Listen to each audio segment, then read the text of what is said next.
नमस्कार, मैं हूं सौरभ शर्मा। आज दिल्ली से लोकतंत्र खतरे में है का एक नया पोस्टर रिलीज हुआ। बाकायदा टॉप एंगल से सही लोकेशन चुनकर एक फोटो खींची गई। आप मेरे पीछे जो ये तस्वीर देख रहे हैं, ये तस्वीर इंटरनेशनल अखबारों में अब छपेगी, ये तय है। मोदी विरोधी मोर्चे ने आज जो फोटोशूट करवाया, उसके लिए प्लान बना कैसे, आज जिन लोगों को इस फोटोशूट में बुलाया गया उसका इन्वेस्टिगेशन आया कैसे, कहां से, आपको हम गौर से बताएंगे। इस तस्वीर में पीछे की तरफ आपको संसद दिखाई देगी, सामने पुलिस की बस, बैरिकेडिंग और बीच में मोदी विरोधी पोस्टर लहराने वाले प्रधानमंत्री के कट्टर विरोधी। इस तस्वीर के पीछे का एजेंडा क्या है, यह तस्वीर किसने और किसके कहने पर खींची गई?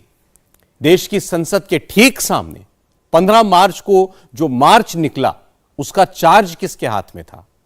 कौन इस मोदी विरोधी एक्सरसाइज का मास्टरमाइंड था? और सबसे बड़ी बात यह कि जिसके नाम पर यह फोटोशूट कराया गया था, वो कौन था, कहां था?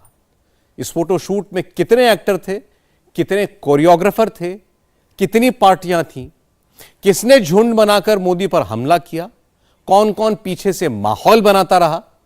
मोदी विरोधी फोटोशूट के डायरेक्टर से लेकर सारे एक्टर और कोरियोग्राफर तक सबकी पोल खोलते हैं इस रिपोर्ट में।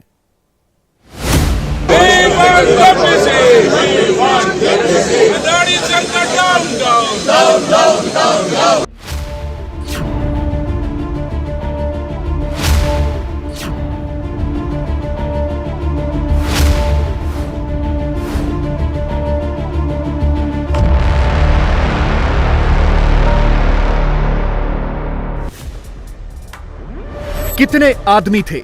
पूरे 200। कितने पोस्टर थे? पूरे 200। कितनी पार्टियां थीं? पूरी 16। मोदी विरोधियों ने मल्टी स्टारर फिल्म रिलीज कर दी। इस फिल्म की पटकथा फुल पॉलिटिकल है। फिल्म के सारे एक्टर्स मोदी से नफरत करते हैं। मोदी के कट्टर दुश्मनों ने भीड़ जुटाई, लाइट कैमरा एक्शन वाली फिल्म बनाई, लेकिन इस एंटी मोदी फिल्म के एक्टर नंबर 1 या कहें मास्टरमाइंड यानी राहुल कहीं नजर नहीं आए। मार्च में मोदी हटाओ मार्च निकला। राहुल ने कहां बैठकर इस मार्च को डिक्टेट किया, किसको क्या ऑर्डर दिया? एक अकेले मोदी पर हमले के लिए झुंड बना। झुंड में शामिल हर चेहरे को अलग अलग टास्क मिला। सबने अलग अलग तख्ता लटकाया, नया नया पोस्टर चिपकाया, मोदी के खिलाफ एक से बढ़कर एक झूठ फैलाया। चौकीदार ने देश बेच डाला। चौकीदार तो घोटालेबाज निकला। पहले कौन आएगा, उसके बाद कौन आएगा, कौन क्या बोलेगा? कैमरा ऑन होते ही कौन कैसा ट्विस्ट देगा, मोदी के खिलाफ कौन सा नया नैरेटिव गढ़ा जाएगा, सबकी फिक्सिंग पहले हो गई थी। सारी फील्डिंग पहले से सेट थी। 200 की भीड़ डेमोक्रेसी खतरे में है का टेप लेकर आई। सबको पता था धारा 144 लगी है, पुलिस की बैरिकेडिंग है, इसलिए दूर से ही कैमरा देखते ही पहले एक ने पोस्टर दिखाया, फिर दूसरे सांसद कैमरे की तरफ दौड़ते चले आए। वो वापस लौटे तो तीसरे को कैमरे की ओर जाने का इशारा किया, फिर तीसरे सांसद कैमरे पर आए और इस तरह मोदी विरोधी झुंड का यह ड्रामा कई घंटों तक लाइव टेलीकास्ट होता रहा। लगभग 200 एमपी रस्सी लगा दी, यहाँ से आगे जाने की कोशिश करेंगे। मोदी जी इंडिया के प्रधानमंत्री हैं या अडानी के प्रधानमंत्री हैं, ये देश जानना चाहता है। सारे जो नोटों की, बीजेपी की सारे भ्रष्टाचार आम लोगों के सामने साबित हो जाएंगे, इसलिए नहीं चाहेंगे जेपीसी हो। सभी विपक्ष के खिलाफ ईडी और सीबीआई जो टारगेट कर रही है ना, हम आखिर तक लड़ते रहेंगे, सड़क पर और हर जगह पे लड़ेंगे। चुनावी मैदान में मोदी के जो दुश्मन अलग अलग दिखते हैं, वो सारे दुश्मन इकट्ठे हो गए। अलग अलग ग्रुप ने अलग अलग कोना पकड़ा और मोदी अडानी मोदी का रोना शुरू कर दिया। मोदी के नाम के आगे अडानी वाला टेक्स्ट फिट होते ही सारे एक हो गए। मोदी विरोधी मोर्चे की इस फिल्म के मार्च को खड़गे लीड कर रहे थे।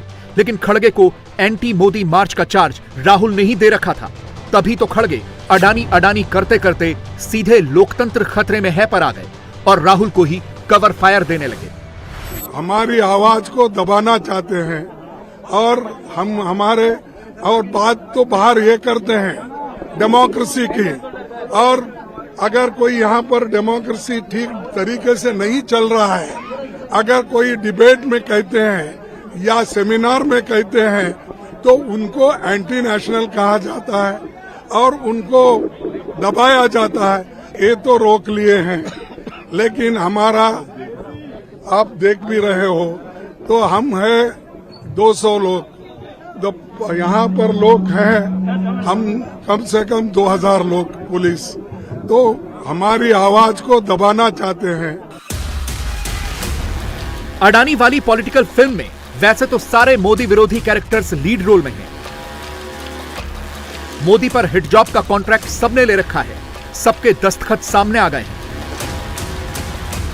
लेकिन इस फिल्म के कई पॉलिटिकल कैरेक्टर्स ऐसे भी हैं जो चले तो हैं मोदी से भिड़ने, लेकिन खुद इन्हीं के खेमे में विलेंस की कमी नहीं है। मसलन दीदी की पार्टी ने 16 विपक्षी दलों के मार्च से दूरी बनाई, अकेले अकेले ही मोदी विरोधी मुहिम चलाई। अंदर की बात है, ये राज तो खुलना चाहिए। जिस दिन से उनके भतीजे को ईडी दफ्तर में बुलाया गया दिल्ली में 9 सितंबर 2021, 9 घंटा पूछताछ की गई थी। ईडी दफ्तर से निकलते ही कांग्रेस के खिलाफत शुरू हो गए। अब तारीख लिख लो, 9 सितंबर 2021, 9 घंटे ईडी दफ्तर में उनकी भतीजे को जांच पड़ताल होने की तुरंत बाद जब उन्होंने ईडी दफ्तर से निकाले तो कांग्रेस से खिलाफत करना शुरू हो गए। खुशी कौन हुई? मोदी जी। सारे बंगाल में घोटाला और घोटाला सारे बंगाल में छाए गए हैं। रोजाना टीएमसी पार्टी की कोई ना कोई कद्दावर नेता हिरासत में जा रहे हैं, दबाव में आ गई है, दबाव में आके समझौता कर लिया, करार कर लिए हैं। मोदी जी के साथ उनका अंदर की जो बात है करार हो चुके हैं कि मैं छापा तो मारेंगे ईडी और सीबीआई को, लेकिन दीदी आपके घर और भतीजी के घर तक ईडी सीबीआई नहीं जाएंगे। मैं हुआ पाबंदी लगा दिए हैं। बस चलो विपक्ष एकजुट ना हो, मोदी जी की सबसे ज्यादा लाभान्वित मोदी जी होगी अगर विपक्ष एकजुट ना हो पाए तो। एक और एग्जाम्पल देखिए, मोदी विरोधी प्रदर्शन में अखिलेश की पार्टी के रामगोपाल यादव फ्रंट लाइन पर थे, लेकिन पीछे से डिंपल यादव हमले कर रही थी। मोदी के बहाने योगी हटाओ स्क्रिप्ट पढ़ रही थी। यूपी खाली लाउडस्पीकर्स और इन सब की बातें कर सकता है यूपी सरकार, और मेरा मानना है कि अब यह सवाल है आने वाले समय में कि लोगों को रोजगार कैसे मिले, कि प्रदेश आगे कैसे बढ़े। ये लाउडस्पीकर लगना ना लगने के माध्यम से ना हमारी महिलाएं, हमारी बेटियां सुरक्षित हैं, ना हमारे युवाओं को रोजगार मिल रहा है, ना हमारे किसानों की आय दुगनी हो रही है। तो ये लोगों को समझना चाहिए कि अगर देश को आगे ले जाना है तो इन सब बातों को छोड़कर सबको मिलकर आगे बढ़ने का काम करना। यानी इस तरफ 303 सीट वाले नरेंद्र मोदी हैं, दूसरी तरफ गिन चुनकर 200 लोगों की टोली है, और वो टोली भी आपस में ही बिखरी पड़ी है। मोदी विरोधी खेमे को लगता है कि 24 में मोदी को घेरने के लिए उनके पास सबसे बड़ा हथियार अडानी ही है। वो इस गलतफहमी में हैं कि ये अडानी ही हैं जो 24 में विपक्ष को जीत दिला देंगे। कांग्रेस की टाइमलाइन पर कुछ हो या ना हो, रोज रोज अडानी वाला नया पोस्टर दिख ही जाता है। हर घंटे 2 घंटे में नया कार्टून छप ही जाता है। हर 2 मिनट में नया नया टेक्स्ट चिपक ही जाता है। पुलिस विपक्षी पार्टियों को मार्च करने से रोकती है तो नैरेटिव दिया जाता है मोदी ने रोक दिया। मोदी ने आगे बढ़ने नहीं दिया, लोकतंत्र को कैप्चर कर लिया। सबकी विचारधारा भले ही अलग अलग हो, लेकिन मोदी विरोधी फर्जीवाड़े में सब मिले हुए हैं। सब के सब एक जैसी भाषा ही बोल रहे हैं। वीडियो 1, वीडियो 2, वीडियो 3 मिर्च मसाला लगाकर अपनी बात परोसने में सब माहिर बने बैठे हैं। इसे कांग्रेस के इस ट्वीट से भी समझिए। एक फोटो लगाई और ऊपर बोल्ड लेटर्स में लिख दिया, लोकतंत्र के खिलाफ मोदी की मशीनरी खड़ी है। सोचिए, यह पूरी एक्सरसाइज ही इस तस्वीर के लिए हुई। फोटोग्राफर हायर किया गया होगा, टॉप एंगल लोकेशन सेलेक्ट किया गया, पीछे संसद, सामने बसें, बैरिकेड और पुलिस, पूरी कोरियोग्राफी हुई और सब इसी एक तस्वीर के लिए हुई। एजेंडा क्लियर है, कल यही तस्वीर इंटरनेशनल अखबारों में छपेगी और विदेशी ताकतें मोदी विरोधियों के साथ मिलकर बोलेंगे लोकतंत्र खतरे में है।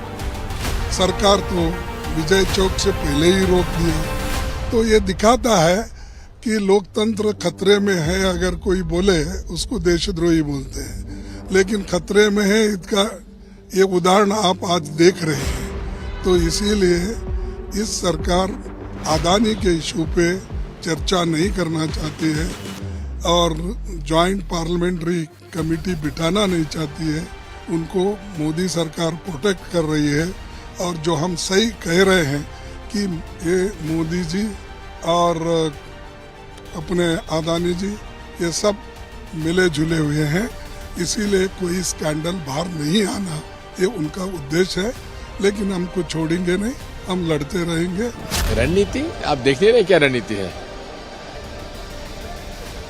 अडानी जी का नाम सदन के कार्यवाही में नहीं आना क्या दर्शाता है? लक्ष्य उनका वही है, लोकतंत्र समाप्त करो और कंट्रोल डेमोक्रेसी रशिया और चाइना जैसी वैसी आना चाहिए। ये सवाल तो आप अगर प्रधानमंत्री जी से पूछते मुझे बेहद खुशी होती। इसका जवाब उन्हीं के पास है, उनकी मर्जी से संसद नहीं चल रहा। सवाल यह है कि विपक्ष अडानी के बहाने जो मोदी विरोधी फिल्म स्पॉन्सर कर रहा है, क्या उसमें वाकई इतना दम है या ये पूरी की पूरी फिल्म ही बेदम है? क्या सच में नरेंद्र मोदी और अडानी के बीच में कोई रिश्ता है या फिर यह सिर्फ विरोधियों का एक सियासी किस्सा है? अपने दावों को साबित करने के लिए विपक्ष सबूत के तौर पर मोदी और अडानी की वही 2-4 पुरानी तस्वीरें घुमाता है, फोटोशॉप करके 10-20 पोस्टर बनाता है, उन पोस्टर्स को वायरल कराता है और हर घंटे मनगढ़ंत कहानी सुनाता है, मगर सच नहीं बताता। सच क्या है यह खुद गौतम अडानी से सुनिए। जो भी सरकार थी उसने आपको मदद किया, इसीलिए लोग कहते हैं ना कि गुजरात में चिमन भाई, केशु भाई, नरेंद्र भाई, सबके भाई गौतम भाई।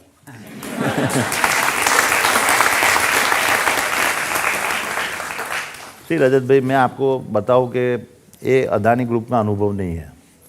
गुजरात में जो उद्योगपति है सबका सेम अनुभव है। मोदी जी ने आपके कुछ किया या नहीं किया?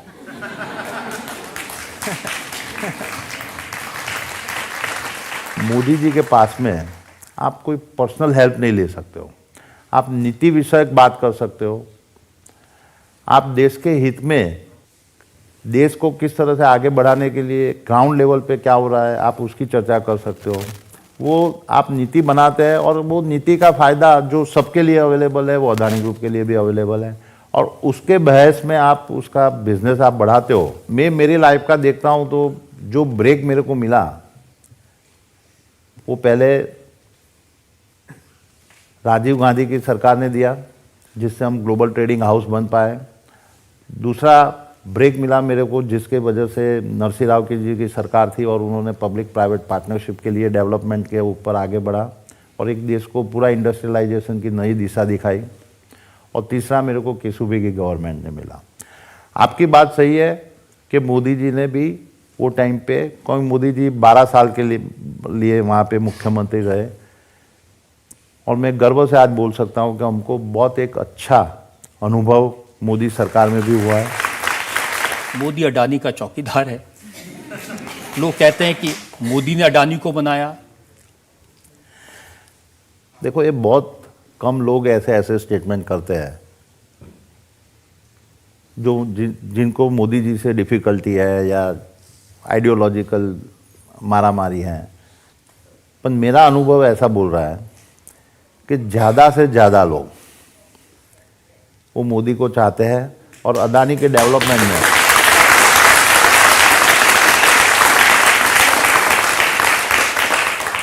और अडानी के डेवलपमेंट के मॉडल में उनको कोई बाधा नहीं दिखाई देती है। यानी मोदी विरोधी मोर्चे ने जो अडानी वाली फिल्म बनाई वो फिल्म ही फ्लॉप हो गई। Anti Modi narrative, hate Modi sentiment build करने की कोशिश तो खूब हुई, लेकिन किसने, कौन सी और कैसी कोरियोग्राफी की, सब रिकॉर्ड हो गई। सबकी थ्योरी फेल हो गई। विपक्ष के अडानी वाले रिएक्शन का काउंटर रिएक्शन अब बीजेपी भी दे रही है। सीधे पब्लिक सेंटिमेंट वाला नैरेटिव बिल्ड कर रही है। मोदी की पार्टी अब यह वीडियो दिखाकर 200 विरोधियों की टोली को बता रही है कि देखो, नेगेटिव कैंपेन के बावजूद मोदी पर लोगों का भरोसा टूटा नहीं है, वो अभी भी वैसा ही है जैसा पहले था। और यह सिर्फ सोशल मीडिया पर नहीं हो रहा, बीजेपी ने भी सड़क से लेकर संसद तक नई फील्डिंग शुरू कर दी है। राहुल को घेरने की बिल्कुल नई स्ट्रैटेजी बनी है। इसीलिए कांग्रेस का खेमा भी इस वक्त थोड़ा बैकफुट पर है। मेंबर जिस प्रकार से विदेश में जाके भारत के सदन का अपमान करता है, पार्लियामेंट का अपमान करता है, वो जब तक माफी नहीं मांगे तब तक इन सबके ऊपर एक प्रकार से कोई जिम्मेदारी एलोकेट की जाए। और अगर इनको कोई अपमान नहीं लगता है और ये इस प्रकार का व्यवहार करते हैं तो मेरा मानना है कि जो इनको सस्पेंड किया जाए। का अपमान, भारत का अपमान कर रहा है इस सदन के एक नेता और सदस्य राहुल गांधी। और उन्होंने क्या कहा है? उन्होंने कहा है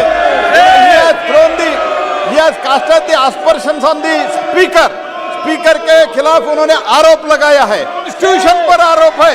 और ये कहा है बाहर जाके, this is the height of insult to the parliament, height of insult to the parliament sir. And ये करते हुए इधर तटिया लेके अंदर आते हैं। भारत का घोर अपमान है सर। तो इस घोर अपमान करते हुए माफी मांगने के बजाय ये तटिया लेके आ रहे हैं। ये तटिया लेके आने वाले के लिए एक्शन होना चाहिए, ये हमारा डिमांड है सर।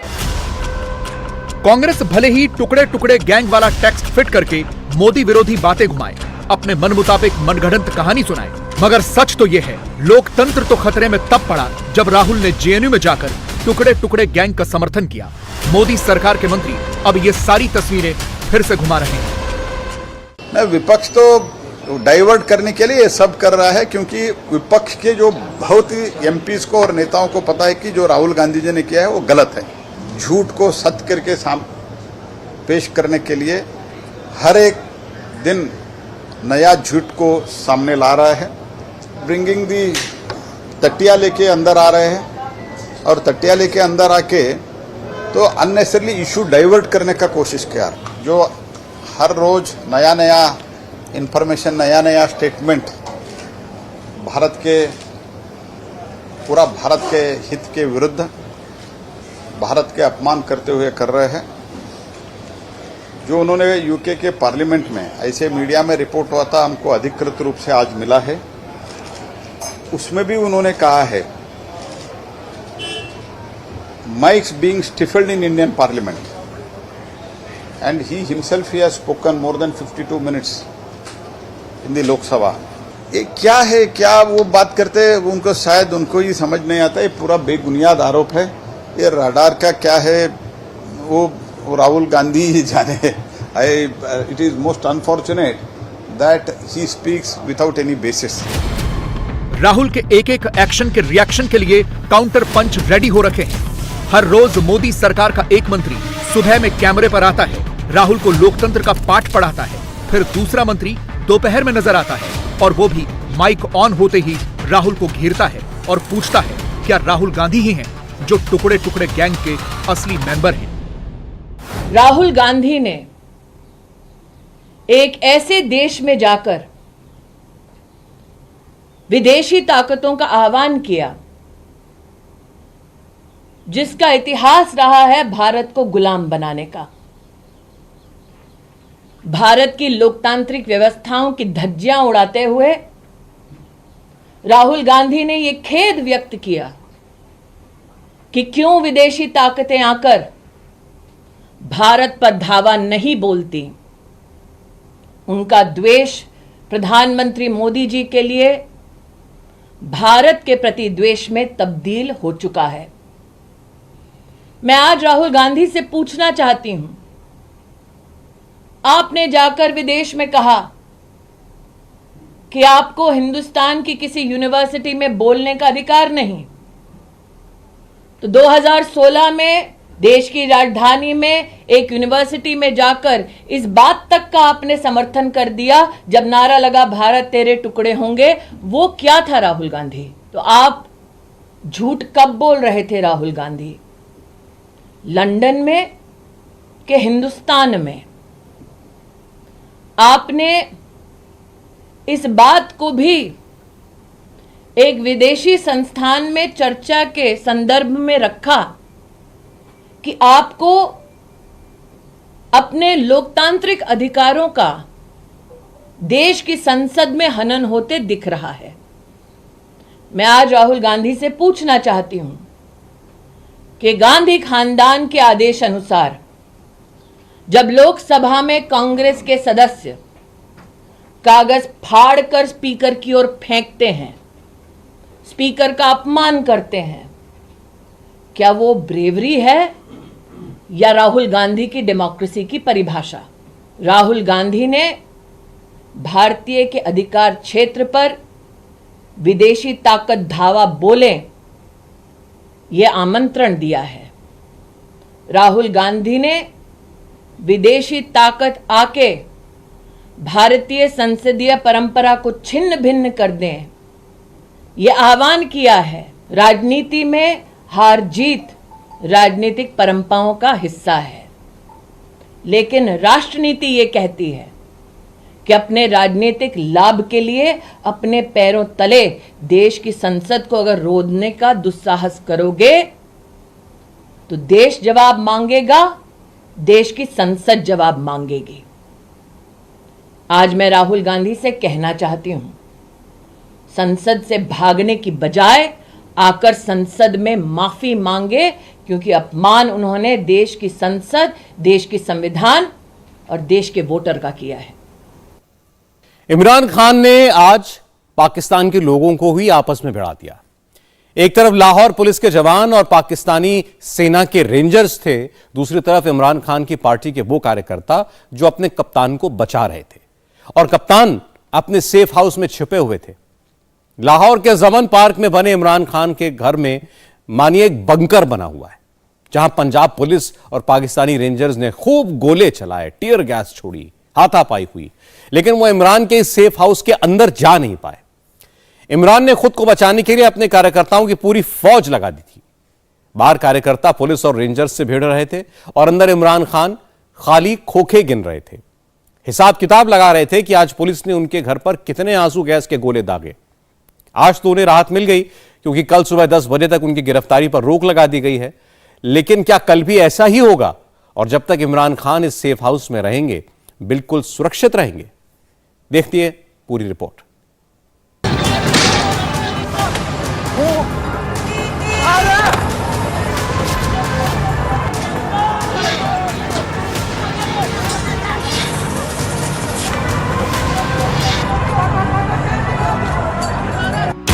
वॉर जोन बना जमान पार्क का घर, क्या इमरान नियाजी गया डर?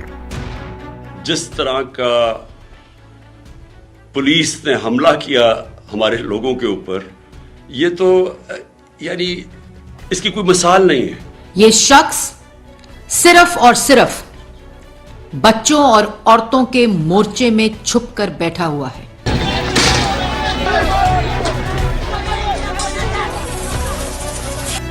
इमरान नियाजी डर गया, घर में छुपकर बैठ गया। मैं अगर आप जब भी मुझे पकड़ लेंगे क्या होगा? जेल में चला जाऊंगा। जिंदगी मौत अल्लाह के हाथ में है। लेकिन वो मुजरिम और मुलजिम जो है वो बहादुर खान कहता था अपने आप को, जो चारपाई के नीचे छुपकर जमान पार्क में बंकर पे बैठा हुआ है।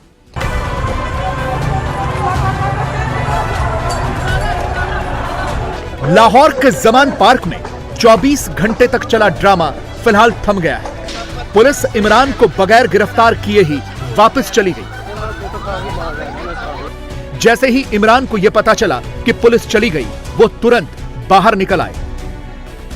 टीयर गैस के धुएं से बचने के लिए इमरान खान ने मास्क पहना हुआ था। वो अपने उन कार्यकर्ताओं से मिलने आए थे जिन्हें उन्होंने पुलिस के आगे ऐसे ही छोड़ दिया था।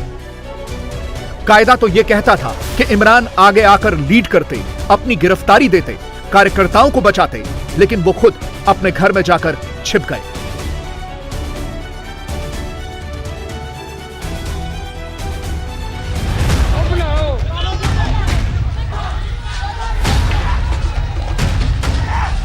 बाहर इमरान की पार्टी के कार्यकर्ता पुलिस की गोलियां खा रहे थे और वो खुद गोलियों और आंसू गैस के गोलों के खोखे गिन रहे थे। ये तस्वीर खुद इमरान खान ने ट्वीट की है। उनके सामने आंसू गैस के गोलों के खोखे जमा है। इमरान ने उनका ढेर लगाया हुआ है। कोशिश ये है कि पूरे पाकिस्तान समेत दुनिया को बता सकें कि देखो कितना जुल्म हो रहा है। इन्हीं खोखों के साथ इमरान ने प्रेस कॉन्फ्रेंस भी की। पूरे 17 मिनट तक भाषण दिया, पुलिस और सेना की जाति की बात की, खूब रोए, लेकिन ये नहीं कहा कि हाँ मैं गिरफ्तार होने के लिए तैयार हूं। और ये शेल्स जो आप देख रहे हैं, ये सिर्फ जिस तरह मैंने कहा इस घर के अंदर, यानी मेरे घर के अंदर ये वो शेल्स हैं। जो घर के बाहर हैं उसका हमें कोई अंदाजा नहीं। वो सारी सड़क के ऊपर सारी रात सुबह तक, और अभी जब मैं आपसे बात कर रहा हूं फिर शेलिंग हो रही है, फिर एक और हमला हो गया। यह हाल तब था जब इमरान की पार्टी के कार्यकर्ता पुलिस की लाठी डंडों और आंसू गैस के गोलों का सामना कर रहे थे।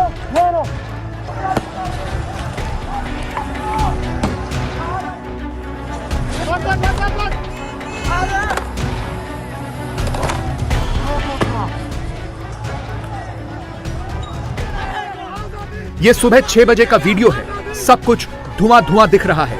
लाहौर पुलिस इमरान के किलेनुमा घर में घुसने के लिए भरसक कोशिश कर रही थी। कार्यकर्ताओं को हटाने के लिए पुलिस ने खूब आंसू गैस के गोले छोड़े, लेकिन इमरान की पार्टी के कार्यकर्ता पुलिस का मुकाबला कर रहे थे, खूब पत्थरबाजी कर रहे थे। हर तरफ सिर्फ धुआं ही धुआं नजर आ रहा था।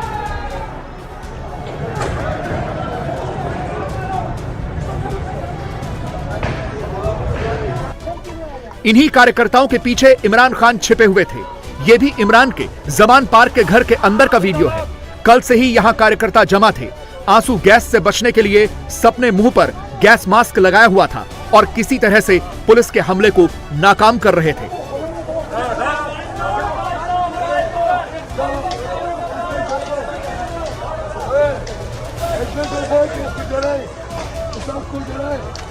इमरान को गिरफ्तार करने के लिए कल ही लाहौर पुलिस पहुंच गई थी, लेकिन इमरान ने अपने कार्यकर्ताओं की फौज बुला ली।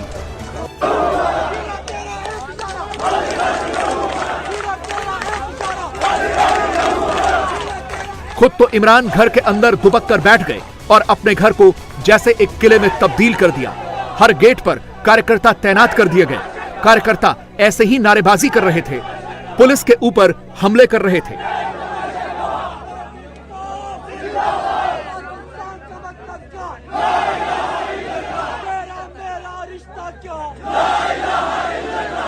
इमरान की पार्टी के कार्यकर्ता पूरे गुंडे बने हुए थे। उन्होंने पुलिस के जवानों को खूब निशाना बनाया। पुलिस के ऊपर पेट्रोल बम से हमला किया, यानी पुलिस वालों की जान लेने की पूरी मंशा थी।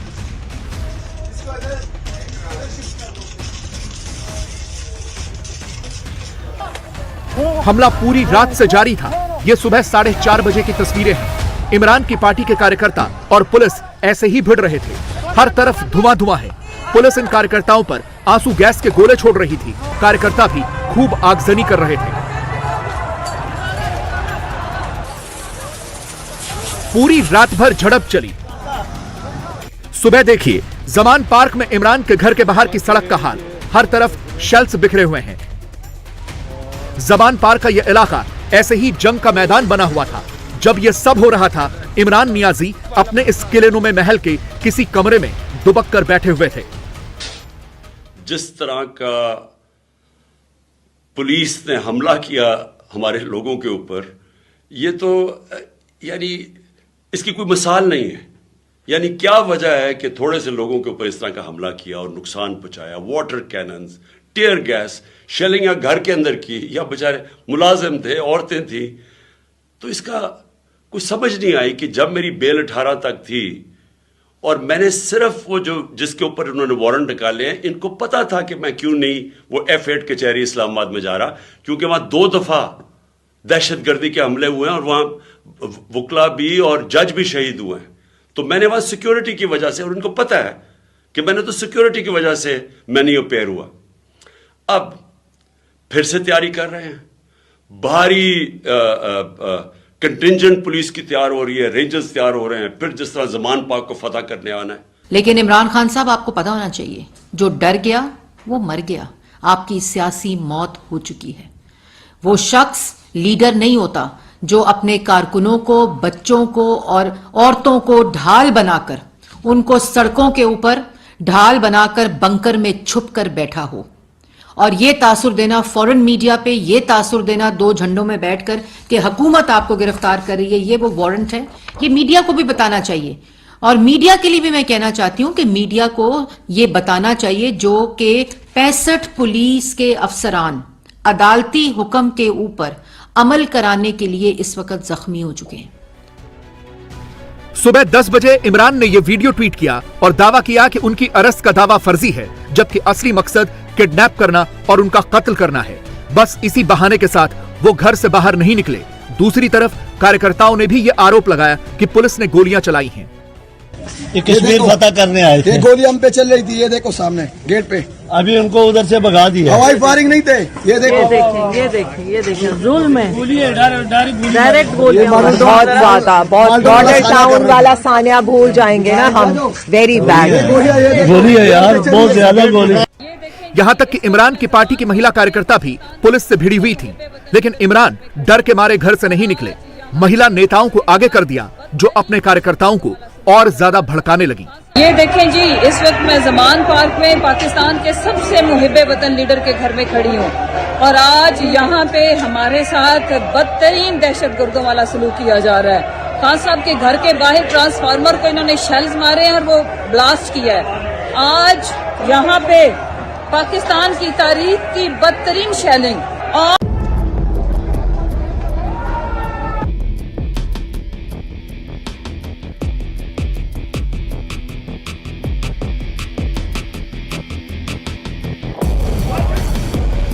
सोचिए, पाकिस्तानी फौज के रेंजर्स और पुलिस मिलकर भी इमरान के घर के अंदर दाखिल नहीं हो पाए, क्योंकि इमरान ने अपने घर को ऐसे ही तैयार किया हुआ है। इमरान जब से सत्ता से हटे तब से उन्हें अंदाजा था कि एक न एक दिन यह नौबत जरूर आएगी, इसीलिए इसकी तैयारी इमरान ने पहले से की हुई थी। इमरान पर पिछले साल हमला भी हुआ था, जिसके बाद उन्होंने अपने घर को किला बना दिया। इमरान खान ने जमान पार्क के अपने घर के शीशों को बुलेट प्रूफ बनाया हुआ है। पूरे घर के शीशे बुलेट प्रूफ करने पर 90 लाख रुपए का खर्च आया। इमरान के इस घर के अंदर ही एक कंट्रोल रूम भी बना हुआ है। घर के हर हिस्से में सीसीटीवी से निगरानी होती है। बम के हमले से बचने के लिए घर के बाहर रेत की बोरियां रखी हुई हैं। ये भी खबरें थी कि इमरान अपने घर की दीवारों को बम प्रूफ भी बनाने वाले हैं। यहाँ पंजाब पुलिस के कमांडोज के अलावा खैबर पख्तूनख्वा की पुलिस फोर्स की एक नफरी तैनात रहती है। घर के अंदर आने जाने वाले हर व्यक्ति की पूरी तलाशी होती है। जब इमरान के घर पर सिक्योरिटी बढ़ाई जा रही थी, तब का एक वीडियो हमें मिला है, जिसमें देखिए कैसे सुरक्षा के पुख्ता इंतजामात हैं। अगर कोई जबरदस्ती हमले के लिए गाड़ी अंदर लेकर आए तो उसे रोकने के लिए ऐसे सींखचे भी हैं। हर तरफ सीसीटीवी कैमरे और सिक्योरिटी चेक पॉइंट्स हैं। जमान पार्क के इस बंगले के अंदर कंटीली बाड़ भी है। इसीलिए तो पुलिस ने पूरी कोशिश कर ली, लेकिन इमरान के घर के अंदर दाखिल नहीं हो पाए और इमरान बड़े आराम से अपने ड्राइंग रूम में बैठकर खुद की हत्या की साजिशों वाला प्रोपेगेंडा करते रहे। इनका मकसद कुछ और है। लंदन के अंदर प्लान बना, वादे किए गए नवाज शरीफ से। वादा यह किया गया कि अगर हमें बैक करेंगे तो मैं आपको ये करके दूंगा, जिसमें इमरान खान को जेल में डालूंगा, पीटीआई को खत्म करूंगा, नवाज शरीफ को सारे केसेस खत्म करूंगा। ये प्लान था पूरा। ये प्लान बड़ी देर से पता है, मैं बताता जा रहा हूं आप सबको। उस प्लान के तहत ये गेम चल रही थी कि मैं तो क्या उनको 2 दफा कहा, मैंने कहा देखो ये मैं कोई इंतशार नहीं चाहता, मैं चाहता हूं मैं चला जाता हूं, बैग मेरा पैक था। लेकिन सारे कारकुनों का क्या मसला था, उनको पता था कि जब से हमारी हुकूमत गई है, हमारे लोगों को तशद्दुद किया गया जेल में। कस्टोडियल टॉर्चर कहते हैं इसको। जेल के अंदर तशद्दुद किया गया। आजम स्वाति, शहबाज गिल, हमें पता है अरशद शरीफ से क्या हुआ। वो सारे फिक्र कर रहे थे कि देखिए अगर इन्होंने ये आपसे ले गए एक दफा आपको, तो ये आपसे भी ये करेंगे। इसलिए उन्होंने रात से वो मुकाबला कर रहे हैं इनका, सिर्फ इस वजह से। लाहौर का जमान पार्क इलाका पिछले कुछ समय से इमरान खान की वजह से मशहूर हो गया है। वैसे ये अक्सर बहुत ही पॉश, शांत और खूबसूरत इलाका है, लेकिन आपको जानकर हैरानी होगी कि बंटवारे से पहले इस इलाके में लाहौर के बहुत अमीर हिंदू रहते थे।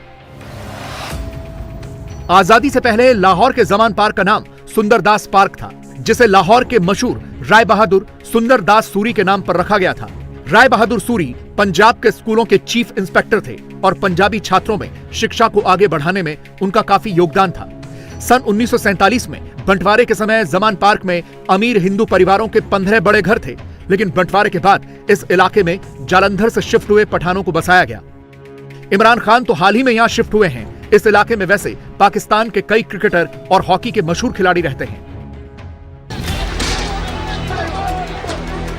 और अब इमरान ने पूरे इलाके को किसी जंग के मैदान में तब्दील कर दिया है।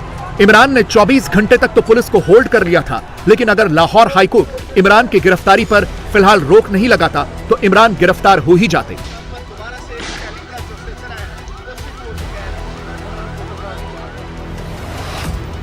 लाहौर हाईकोर्ट ने कल सुबह 10 बजे तक पुलिस ऑपरेशन पर रोक लगाई है, जिसके बाद इमरान खान की गिरफ्तारी रुक गई और पुलिस लौट गई। यह खबर मिलते ही पीटीआई के कार्यकर्ता जश्न मनाने लगे।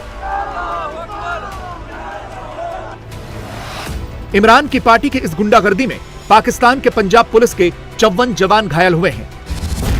यह भी कहा जा रहा है कि लाहौर में इमरान खान के घर से कुछ ही किलोमीटर की दूरी पर आज पाकिस्तान सुपर लीग का एक क्रिकेट मैच भी होना था।